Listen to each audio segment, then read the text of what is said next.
మాజీమణి బాల్కసుమన్పై మంత్రి వివేక్ వెంకటస్వామి ఆగ్రహాన్ని వ్యక్తం చేశారు. సుమని తమ కార్లపై దాడి చేసి అద్దాలు ధ్వంసం చేశారని మంత్రి వివేక్ అన్నారు.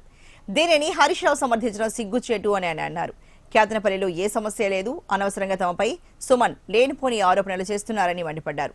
మున్సిపల్ చైర్మన్ ఎన్నిక ప్రక్రియను తాము అడ్డుకోలేదని వివేక్ స్పష్టం చేశారు.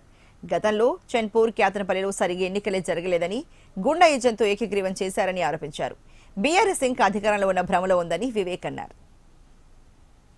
వారు ఇంకా అధికారంలో ఉన్నట్టు వాళ్ళు బిహేవ్ చేస్తున్నారు. సరైన కాదు. చట్టం ఉన్నది, చట్టం ప్రకారంగానే కానివ్వండి. Nobody is objecting, nobody is doing anything against the law. ఈసారి అన్ని చోట్ల ఎలక్షన్స్ అయినాయి. ఆ ఎలక్షన్స్ అయినందువల్లనే వాళ్ళు కూడా గెలిచిండ్రు. వారికి ఇబ్బంది ఏముంది నాకు అర్థం కాలేదు.